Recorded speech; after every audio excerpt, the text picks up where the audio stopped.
हमारा पुराना नाम फर्नांडो था। हमारी माताजी अमेरिकन। यत् पाद पल्लव युगम विनिधाय कुंभ। क्या भगवान के लिए कोई कर्म करने योग्य है? क्या भगवान कर्म से परे है? भगवान तो कर्म से परे हैं, उनको कोई किसी भी प्रकार का कर्म बंधन नहीं है। तो फिर ये लीलाएं जो ये चल रही है भगवान के नाम पर, अगर मैं भी कर्म से परे नहीं हूं तो कौन माई का लाल है जो मेरे को आके कहे प्रभु मेरे को इससे बचाओ ना। कुछ भगवान ना कभी किसी को बचाते हैं ना तुम्हारा प्रार्थना से कभी। यही तो बता रहे हैं कर्मयोग क्या है। भगवान कृष्ण गीता में कर्मयोग। मेरा कहने का तात्पर्य ये है, कृष्ण तो गीता तो जब आई जब श्री कृष्ण थे, तो मेरे कहने का मतलब उससे पहले वेद थे, उपनिषद थे, ब्राह्मण गण थे, मनुस्मृति थी और रामायण थी महाभारत से पहले। तो क्या हमें उसमें कर्म बताया नहीं गया वेदों में कि कॉन्शियसनेस का एवोल्यूशन हुआ है जो आज इस कली काल में इस समय हमको जो ज्ञान उपलब्ध है वो अतुलनीय है। मैं आप सबसे कह रहा हूँ वो अतुलनीय है। बोला 1000 पत्नियां कैसे अय्याशी भगवान थे हमारे कृष्ण। ये नहीं समझ पा रहे हैं कि 16,000 तो क्या, जितने भी जीव है, जितने भी पतियां हैं ना। तो प्राचीन के लोग ज्यादा बुद्धिमान थे, अब ज्यादा बुद्धिमान हैं। सभी को नमस्ते, मेरा नाम है प्रीतम आर्य। आज हमारे साथ बैठे हैं इस्कॉन के एक भक्त जी। नमस्ते। जय श्री कृष्ण। जय श्री कृष्ण। राधे राधे। जय श्री राधे श्याम। प्रभु जी, आपका नाम क्या है? सबसे पहले मैं आपका नाम जानना चाहूंगा। मेरा नाम है नंदू दास, नंदलाल दास। नंदलाल दास। तो आपका जो पहले नाम था, पुराना नाम, वो क्या था जब आप? तो ऐसा है कि हमारा पुराना नाम फर्नांडो था। फर्नांडो। हाँ, फर्नांडो। फर्नांडो। हाँ, अब वो हमारी माताजी अमेरिकन, मतलब कि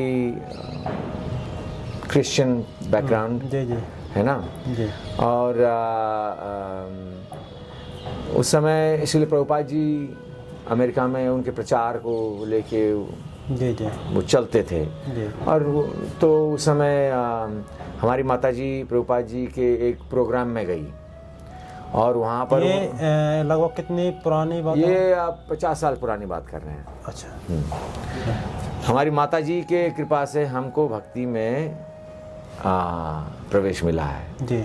इसलिए ये एक प्रकार से मैं तो बड़ा भाग्यवान हूँ इस मामले में कि माता की कृपा से हमको ये आध्यात्मिक रास्ता प्रभुपाद जी से मिले और फिर उसके बाद इस तरीके से फिर उन्होंने प्रभुपाद जी से दीक्षा लिया और हमको फिर माता की कृपा से। अच्छा, आपने साक्षात्कार किया उनका? प्रभुपाद जी का हमने नहीं कर पाया, हम नहीं देख पाए उनको। माता जी ने देखा। मेरा नागरिकता अमेरिकन है जी। और अभी मैं यहाँ पर भारत में कई वर्षों से हूँ यहाँ पर और अभी हम यहाँ पर, मेरा यहाँ ब्रज में गौ सेवा है। अच्छा। हाँ, मैं यहाँ गैयाओं का सेवा करता हूँ जिसके आधार पर मैं श्री जी की कृपा का अभिलाषी हूँ। है ना। हम यही चाहते हैं कि कैसे भी करके हमारे प्रभु के मुखारविंद पर एक मुस्कान आए। बहुत बेहतरीन। हमारी सेवा के द्वारा। जी जी। यही हमारा इच्छा है जीवन का और कोई हमारा दूसरा ध्येय नहीं है। अच्छा, तो फिर मतलब आप कितने वर्षों से मतलब भारतवर्ष में रह रहे हैं? अभी मैं आना जाना करता हूँ। अच्छा। अभी पहले तो मेरे यहाँ पर अध्ययन भी हुआ था इसी गुरुकुल में। अच्छा। हाँ, इस्कॉन के गुरुकुल में, क्योंकि हम बचपन से इसमें लगे हैं तो हमारा अध्ययन भी इस गुरुकुल में हुआ और इसलिए हमको संस्कृत, हाँ, गीता, हिंदी, ये तो प्राकृतिक रूप से हमें आना चाहिए अगर बचपन से किए हैं तो। बिल्कुल स्वाभाविक है ना। तो इसलिए ये सब कृपा है मेरे जीवन में। तो मैं इतना ही कह सकता हूँ कि कृपा का मात्रा बहुत ज़्यादा है। तो आप अन्य जो देवता हैं जैसे कि भगवान शिव, हाँ, भगवान राम जी, उनके प्रति आपके क्या विचार हैं? अब ये पहली बात तो ये समझना है आपको, जैसे आपने कहा देवता जी, ये समझने वाली बात है। हमारे भारत में एक बहुत बड़ा एक इसका अज्ञान है जी। आपने देवता में भगवान शिव, गणपति महाराज, राम सबको एक ही साथ बोल दिया। एक विष्णु तत्व है जी। विष्णु तत्व में भगवत तत्व आता है और फिर इस सृष्टि के संचालन में देवता का नाम आता है। ठीक है। ठीक है ना। ये हमें समझना है कि प्राइम मिनिस्टर कौन है और कैबिनेट मिनिस्टर कौन है। कि सारे के सारे प्राइम मिनिस्टर बन जाएं, जितने भी कुर्सी पे बैठे हैं सबको हम नरेंद्र मोदी कहते हैं, ये भी एक संभावना है। शास्त्र के अनुसार सारे के सारा सृष्टि ही भगवान है, ये भी सत्य है कि भगवान हर एक अंश में है, तो देवताओं में क्यों नहीं, हम में भी है वो जी। लेकिन इसका मतलब नहीं हम भगवान है। ना ना, भगवान हम है लेकिन हम भगवान नहीं है। समझो, ये इसमें अंतर है, डबल इसमें खेल है। भगवान हर चीज में है, कण कण में कण कण में भगवान विराजमान है, लेकिन कण कण भगवान नहीं है। सही बात है, समझ रहे हो? जो गुण भगवान का है वो कण कण में, जैसे बूंद सागर के, बूंद में सागर के गुण होंगे बिल्कुल। लेकिन अगर आप यही कह दो कि पूरा सागर एक बूंद में ही भरा पड़ा हुआ है, तो ये एक भ्रम है। अच्छा, आपने अभी मतलब एक वाक्य बोला कि सागर की बूंद में सागर के गुण होंगे। हाँ। निश्चित तौर पर बिल्कुल। तो जो ईश्वर के गुण हैं जी, जो परम तत्व है, जो ईश्वर के गुण हैं, वो उसके अवतार में भी आएंगे। बिल्कुल आएंगे।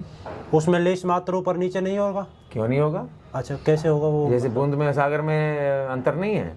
नहीं, गुण भाई तो- अवतार का मतलब ये थोड़ी है कि हम भी तो उनके अवतार ही हैं, हम भी तो उन्हीं के अंश है ना। हर एक जीव प्रभु का ही अंश है, लेकिन अंश में और भगवान में अगर अंतर नहीं समझ में आ रहा तो ये मूर्खता है। ये कहाँ खो जाते हैं? क्यों हम ये तो भाई सागर में और बूंद में तो नहीं, जमीन आसमान का फर्क है। प्रभु जी, जैसे अभी आपने मतलब एक कि गुण तो रहेंगे ना, बूंद अलग है, हाँ, सागर अलग है, लेकिन गुण तो, प्रॉपर्टी तो वो सेम रहेंगी ना। गुण जिसको कहते हैं प्रॉपर्टी, हाँ, प्रॉपर्टी सेम रहेंगी। प्रॉपर्टी सच्चिदानंद, हाँ, ये प्रॉपर्टी है। सच्चिदानंद, हाँ। सच्चित आनंद, 3 शब्दों सच्चिदानंद बना है कि जो सदैव एक जैसा रहता है, एक सत्य रहता है, उसकी सत्ता सदैव रहती है। भागवत तत्व जो है वो भगवान शिव, विष्णु, कृष्ण, ये सब भगवत तत्व में आते हैं, भगवान है। अब इंद्र, अग्नि, चंद्र, वायु और ब्रह्मा जी, ये सब जीव तत्व में आते हैं। जी, मैं समझ रहे हैं मेरी बात को? ये शास्त्र कहता है। अब आप गणपति जी की भी पूजा करोगे भगवान के तरह, और फिर आप मतलब कि सूर्य भगवान का और चंद्रमा का और जितने भी ग्रह हैं उन सब की मतलब पूजा उसी रूप में कर दोगे, तो उसमें अब क्या आ जाता है? वो देवी देवताओं का पूजा में गिनती आ जाती है, जिसका भगवान की पूजा, जैसे हम इस्कॉन में हम देवी देवताओं का पूजा कैसे करते हैं? कैसे करते हैं कि आप वैष्णव हो, इसलिए हम आपके दास हैं, आपसे हम प्रार्थना करते हैं कि जैसे आपके हृदय में भगवान श्री कृष्ण के प्रति प्रेम हो, वो हमें भी आप प्रदान करें। ये हमारा प्रार्थना है देवी देवताओं से। गणपति महाराज जी की जैसे हम स्तुति कैसे करते हैं? यत् पाद पल्लव युगम विनिधाय कुंभ द्वंद्वे प्रणाम समये सगणाधिराजा विज्ञान विहंतुमलमस्य जगत्त्रयस्य गोविंदमादि पुरुषम तमाम भजान। कि हे प्रभु गणपति महाराज, आप तो इतने भाग्यवान हैं कि आपके मस्तिष्क के ऊपर प्रभु स्वयं भगवान श्री कृष्ण अपने चरण स्पर्श करते हैं। जो आपके जो घटा है, जो घट जैसे जो है ना, आप भगवान के भक्तों के जो विघ्न है रास्ते में, उस भक्ति के विघ्न हरण करते हो। आप इतने बड़े प्रभु के दास हो। हाँ, इस तरीके से हम गणपति महाराज को पूछते हैं। तो मतलब एक शॉर्ट फॉर्म में अगर मैं जानना चाहूँ, देवता और भगवान में क्या अंतर है, किन और इनका अर्थ क्या, तात्पर्य क्या होता है? भगवान सृष्टि से परे हैं जी, और देवता सृष्टि के संचालक हैं। ठीक है। भगवान लीलाएं करते हैं, बस भगवान लीलाएं करते हैं, तो लीलाओं से हमें क्या सीखने को मिलता है? क्या मतलब विशेष होते हैं जिसमें लीलाओं में कि जो मनुष्य के जीवन में उनका विशेष महत्व हो? भगवान की लीलाओं से कम सीखें उनकी उपदेश। भगवान जो कर रहे हैं वो हम अनुकरण नहीं कर सकते हैं, तो वो जो कर रहे हैं उनकी लीलाओं को हम श्रवण करेंगे और उनका गुणगान करेंगे। लेकिन अगर हमको सीखने को मिल रहा है तो हम उनका उपदेश, उनका ज्ञान, जो गीता भागवत जो उसमें उल्लेख है, उसको हम अपने जीवन में लाएं तो हमारा जीवन सफल है। क्या भगवान के लिए कोई कर्म करने योग्य है?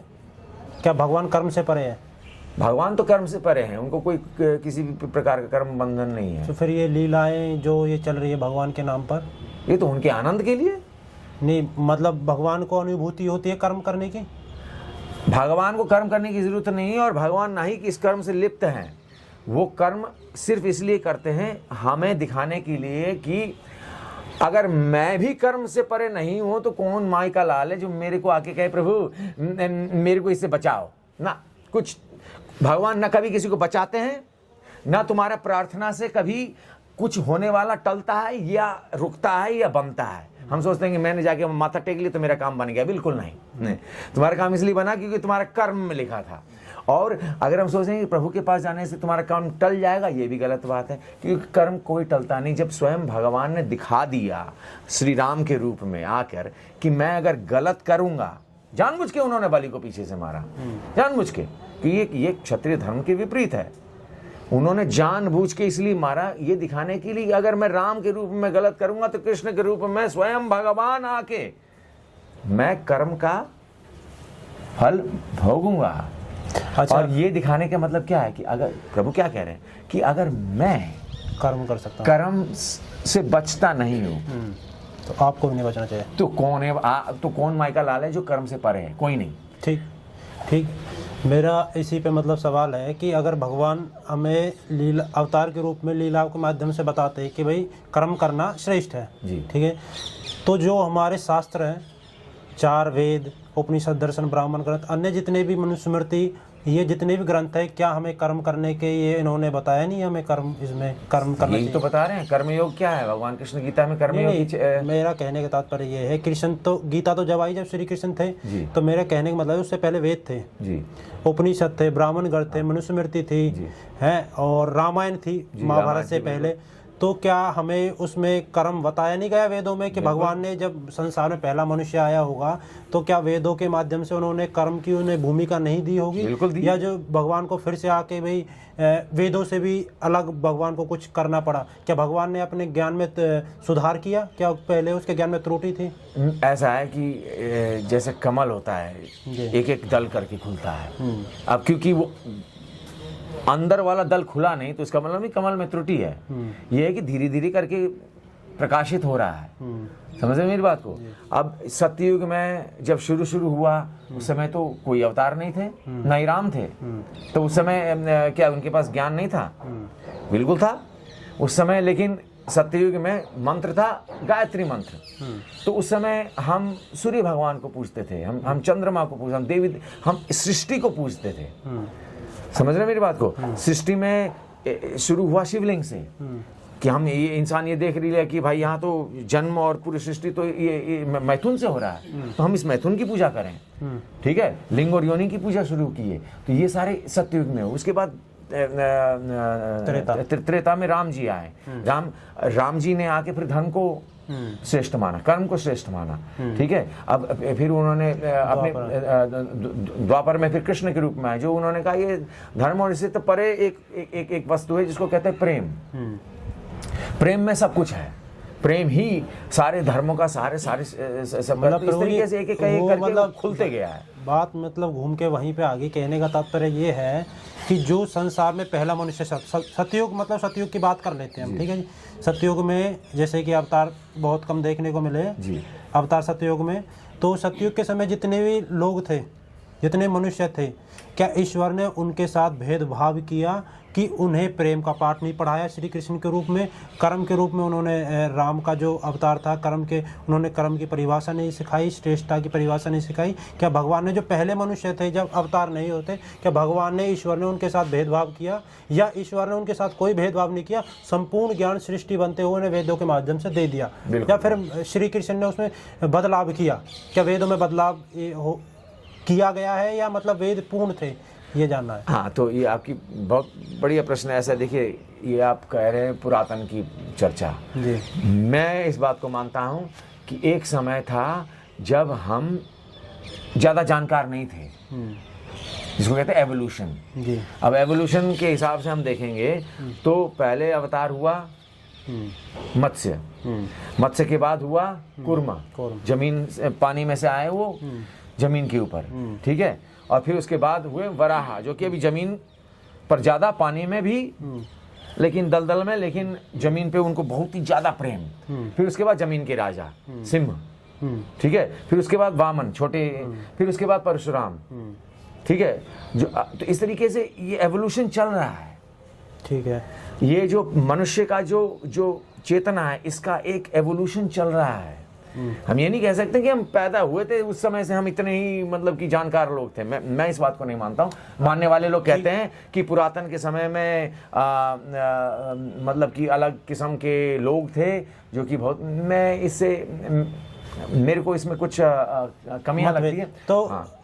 प्राचीन के लोग ज्यादा बुद्धिमान थे या अब ज्यादा बुद्धिमान है? अभी तो मेरे हिसाब से तो आज ज्यादा बुद्धिमान है प्रभु। मैं कह रहा हूँ सत्ययुग से। अभी 500 साल पुरानी बात तो दूसरी बात है। 500 साल पुरानी बात मैं सतयुग से, मैं उस समय से कह रहा हूँ, काल के समय से मैं परशुराम के काल के, श्री राम से पहले। परशुराम के काल में क्या था? इंद्र महाराज के काल, भगवान के नहीं, परशुराम के काल में क्या था भाई? सुनेगा नहीं तो काट दूंगा मैं। ये कौन सा, ये तो बहुत ही एक बेसिक कॉन्शियस लेवल है। जिसकी लठ उसकी भैंस, एक नंबर है कि नहीं? अब वो परशुराम के इस आग को सीमा में लाने के लिए राम आए। जहाँ नियम नहीं है तो वहाँ मर्यादा आ गई। ठीक, बहुत बेहतरीन। ठीक है ना? तो इस तरीके से वो एक एक करके एवोल्यूशन। फिर जहाँ मर्यादा ज्यादा ही मतलब कि ऐसे लगने लगे कि भाई जीवन ही सूख गए, वहाँ कृष्ण आ गए। जिन्होंने मर्यादा से भी परे काम कर लिए। फिर जब मर्यादा से परे काम होने लगा तो लोग क्या है, कुछ भी करने लगे। तो मैं बुद्ध भगवान आए, नहीं कंट्रोल में आओ। तुम अभी अपने आप, तुम शास्त्र को भी छोड़ रहे हो। अभी तुम अपना समझो तुम क्या कर रहे हो, है ना? थोड़ा सा अपना खुद का एक्सपीरियंस एक एक करके इस तरीके से कॉन्शियसनेस का एवोल्यूशन हुआ है, जो आज इस कली काल में, इस समय हमको जो ज्ञान उपलब्ध है वो अतुलनीय है। मैं आप सबसे कह रहा हूं, वो अतुलनीय है। जो चर्चा आज चल रही है वो उस समय, पुरातन के समय में ऋषि मुनियों के चरण चापने पड़ते थे जिंदगी भर के लिए। जब जाके कभी गुरु देखता था कि ये राधा नाम सुनने के योग्य है कि नहीं है, ये इसके अंदर काम वासना पूरी तरीके से ध्वंस हो चुका है कि नहीं हुआ है, कि अभी इसमें ये सबसे उत्तम से उत्तम चर्चा किया जाए कि नहीं किया जाए। आज तो राधे राधे राधे राधे ऐसे ऐसे करके मतलब कि बाजार में ऐसे चल रहा है जैसे कि मतलब कि फ्री में मतलब कि लड्डुआ बांट रहे हो। अरे पहले के समय में तो राधा जी का नाम तक सुनने को नहीं मिलता था। पूरे भागवत में राधा जी का नाम नहीं है। हाँ, और पहले जब मंदिरों में होते तो सिर्फ कृष्ण, कृष्ण से पहले नारायण, नारायण से पहले शिवलिंग। तो इस तरीके से एक एक करके मूर्तियों में भी, श्री विग्रहों में भी जो एवोल्यूशन हुआ है। अभी राधा कृष्ण, अभी हम चर्चा कर रहे हैं क्या, कि भगवान का प्रेम का कहानी।